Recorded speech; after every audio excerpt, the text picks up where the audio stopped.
Well damn, summer came and went before I even realized. I don't know if that's the product of getting older, or just the fact that so much of this season barely registered. I forgot about it after I finished the episode. But I'm getting ahead of myself, because I won't say this season was bad. So let's talk about the gaping chasm that separated the good, middling, and trash in summer 2022. Also keep in mind that this is just what I watched, not the whole season. I'm not a completionist channel, and if you want more garbage takes, be sure to subscribe and comment how stupid I am. There certainly were some standouts this season that were worth watching, but the issue is these few are what captured my attention. We had action, adventure, comedy, and even some thirst traps to keep weebs of all walks engaged. So let's break them down.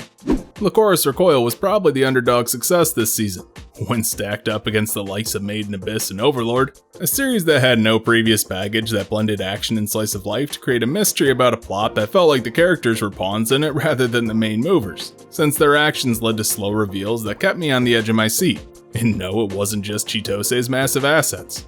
The blossoming friendship as the sheltered Takino learns basic human experience on top of her assassin training from her energetic and upbeat senpai seems a tad cliched, but their relationship felt genuine as they spent time together, butt heads, and come out with an understanding that builds into a heartwarming dynamic.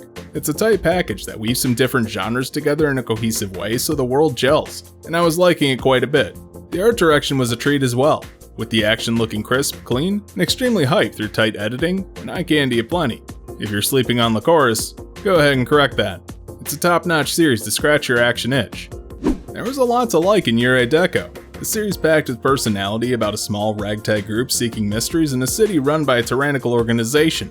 But despite that heavy premise, it's told with a light attitude, pastel color palette, and characters bordering on gags. Usually I'd then follow up saying it had tonal whiplash, but no. It's just told as a goofy mystery with some action elements in a cartoonish world that blends reality and VR. And even deeper than that, it has some strong character moments that tie the cast together, building not just relationships, but heart that endears the audience to this eccentric group, as we learn the sometimes sad histories that led to them becoming active and revealing the truth of this borderline dystopian city. That's not to say it's without faults, as it does sometimes lose the plot a bit, venturing into a mystery of the week format for the middle. That left me on edge waiting for more of the core plot to develop. The saving grace was this world and the people were quirky and entertaining enough to keep me engaged. A major part of that was the stellar work Science Saru put into this, capturing the essence of childhood innocence visually, for a series about ripping that band-aid off to face some harsh truths. It's what mixes a lot of genres. I won't say it was masterful, but it definitely does it well.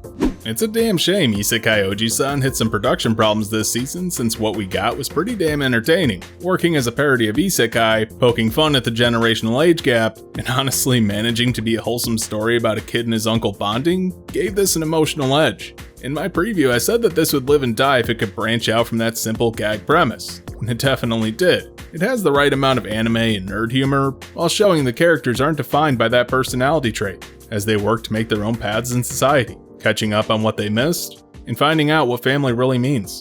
While the character models were grotesque, that felt more like a stylistic decision to juxtapose the uncle's kind-hearted personality, so it highlights some touching moments as he supports his nephew. I'm honestly glad this series is getting some love.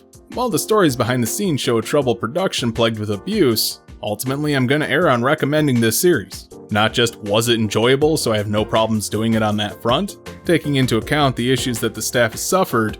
If this does well, it'll help them by being a highlight on their resume.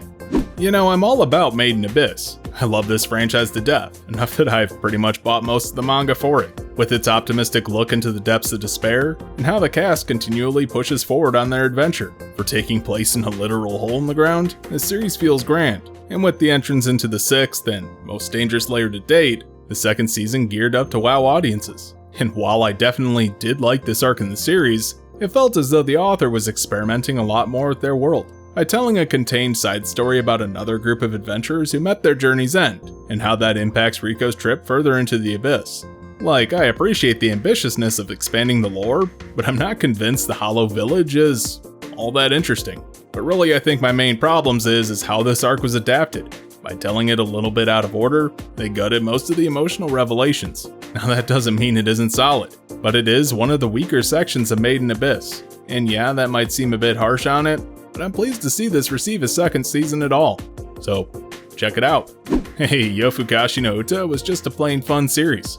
A kid delving into being a punk and skipping school to hang out with a vampire chick as they bum around town really set the stage for a sometimes laid-back slice-of-life series. One that could kick into some tense moments when it wanted to be more adventurous. The setting and plot allows for that sort of surprise, with enough variation to keep it from getting stale. On top of a beautiful art direction that consistently delivered eye candy through creative camera work.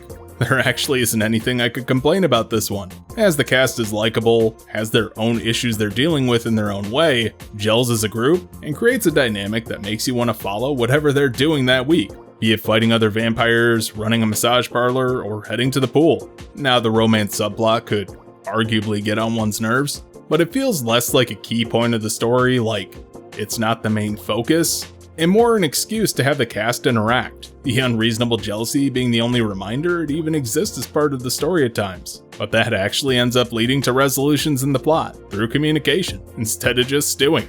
All in all, it's a well-rounded package that was worth checking out. Time for some shows that were middle of the road. Now these aren't good and they're certainly not bad, just had something holding them back. So that means I'm giving them a conditional recommendation. Am I gonna draw some ire for putting Overlord down here? Probably. It's not because Overlord isn't a good series, it's more because the adaptation of it is pretty sloppy.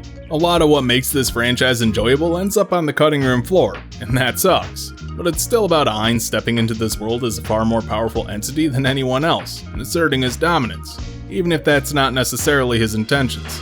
Season 4 has probably been one of the best handled and certainly the best looking to date, though they did skip 2 whole volumes to package that into a movie later, so fans have something to look forward to, I guess. I don't really know what else to say. Overlord's a staple of the anime world at this point, so if you're into it, you're watching already. Jashin-chan Dropkick's 3rd season is the same as the first 2. There's not really enough plot to talk about, and it's always quickly disregarded for abusing humor. That's the whole point. It's not just a comedy that uses hyper-violence as its punchline, it's actually laughing at you for getting invested in its pointless story about irredeemable people who hate each other, and that leads to a show with a really niche appeal. You either get this sense of humor, what amounts to out-of-character non-sequiturs ending in violent retribution, except the characters don't really have enough character to be out of it in the first place, so yeah, but I digress. Honestly, this 3rd season was made for fans, and I don't fault it for that, because I myself enjoy these sort of jokes. My stepmom's daughter is my ex was okay. I don't really know what else to say about it. It's a pretty plain rom-com with whatever gimmick to drive the main characters apart. Yeah, there's been a few of these lately. And maybe it's because they all share a studio with a pretty samey visual style, but it's getting kinda hard to tell them apart from one another.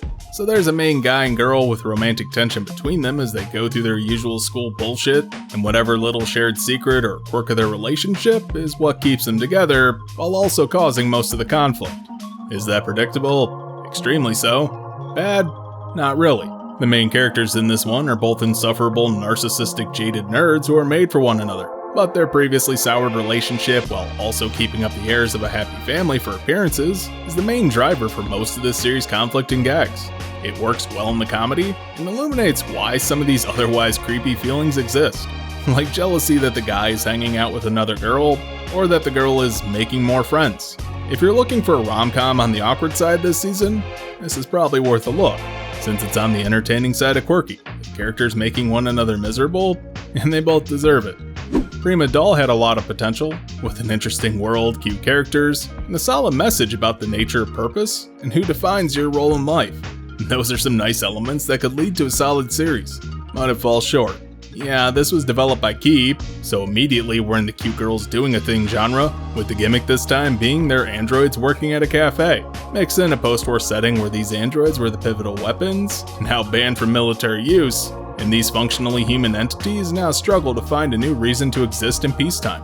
Also, it's in industrial era Japan, not the future. Hooray steampunk.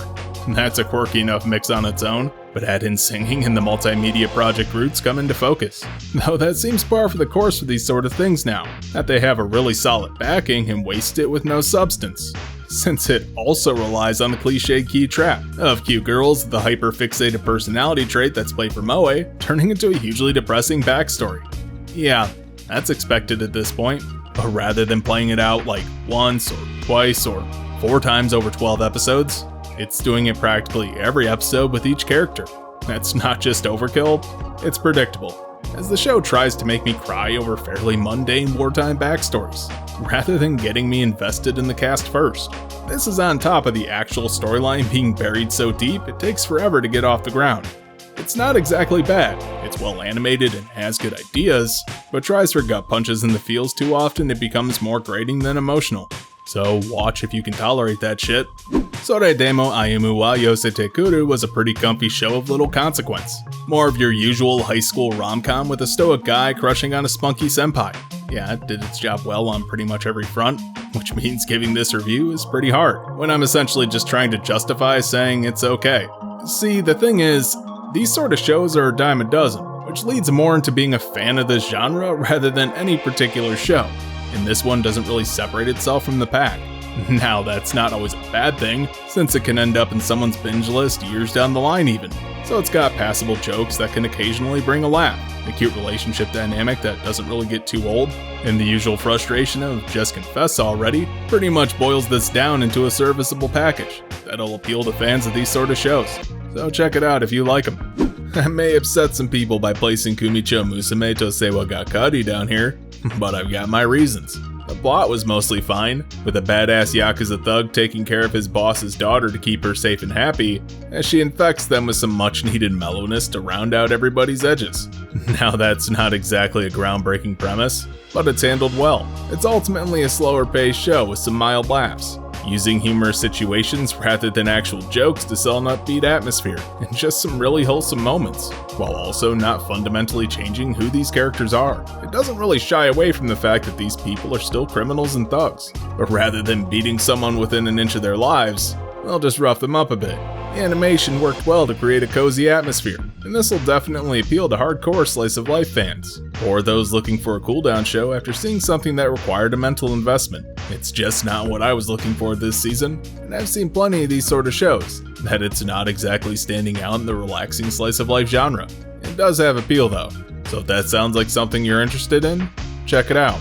I'm fairly surprised by how many people who liked Engage Kiss. It's a bland show that tried way too hard to add gimmicks to beef up its middling premise, and really forced emotional punches that don't feel earned, with characters who were barely in the series but meant a lot to the core cast. It confused the hell out of its end product, debating whether it wanted to be a badass gun-for-hire series where a girl kills demons, or a cringy romance where a high school girl hooks up with a loser who's older than her and argues with his ex who's still totally in love with him. It's a muddled mess on multiple fronts that doesn't really manage to build any cohesiveness. The romance elements are gross and cringy, with typical catfighting over a waste of space who doesn't really deserve either the girl's affection, but the action and demon plot had some traction, with an undercurrent of resentment against a hyper-capitalist society that's sucking the life out of everyday people, but falls short due to how the other stuff gets in the way, ruining scenes. And at the furthest point of this rabbit hole is Sato from Happy Sugar Life, dating Joe Any Guy, and clingy two capable big tits is hanging around in the background pretending there's some redeeming factor to this asshole. So what saves it?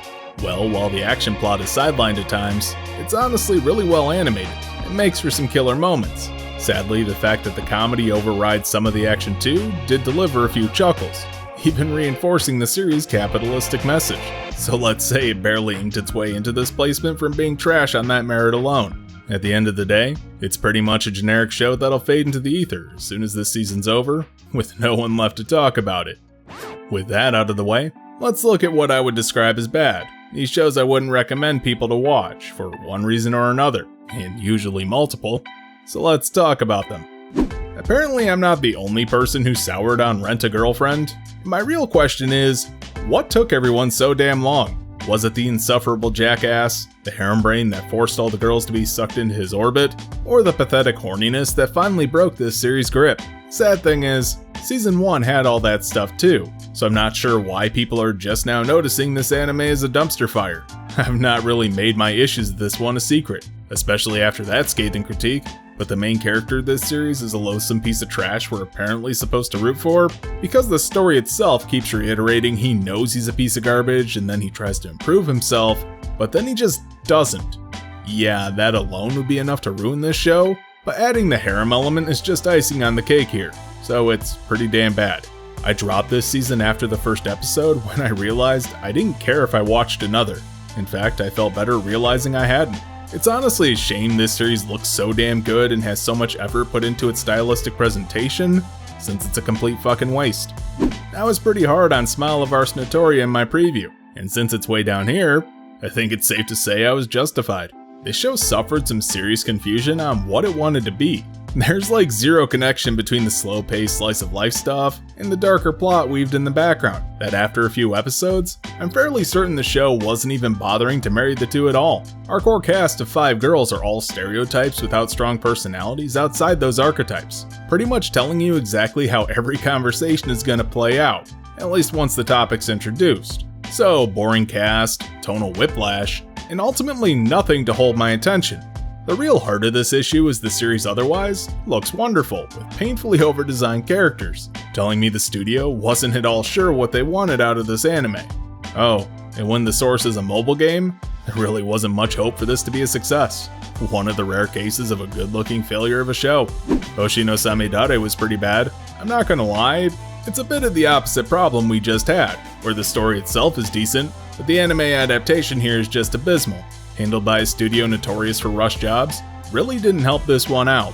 The shot-to-shot animation looks stilted, and while there's some pretty shots that showcase the fantastical nature of the story, the action scenes are cartoonishly bad with zero weight or impact, making everything feel floaty and lacking in consequences. Which is shit considering the main guy's life is on the line here.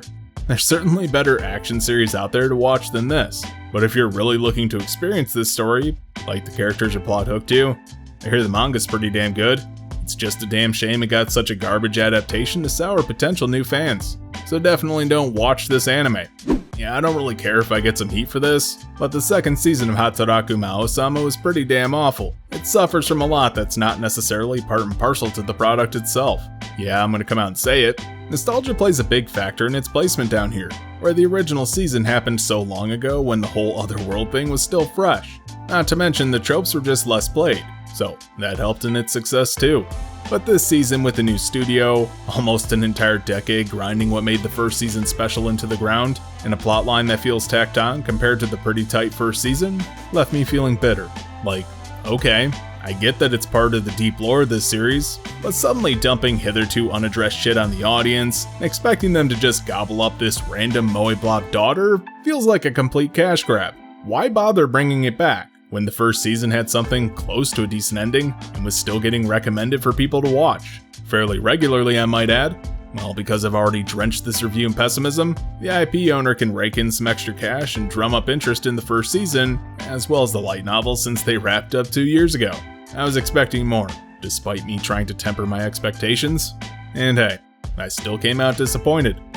Summer's dying down, and while I was optimistic at the start, only a few shows maintained my expectations, while quite a few fell flat due to cliche plot beats, beating a dead horse premise, or just floundering in mediocrity instead of striving for a better execution. But tell me your thoughts down below, I'd love to hear them. For now though, hey, you've made it to the end of the video. Don't forget to like, comment, subscribe, share, and do all the other YouTube stuff to help the channel grow. You can also check out my Discord with a link down in the description, and if you really want to support me, you can head on over to my Patreon and toss me $1 to vote on what I watch next season. And speaking of Patreon, I'd like to give a special thanks to RobinDBL and HonorWolf01 for their continued support. Thanks for watching.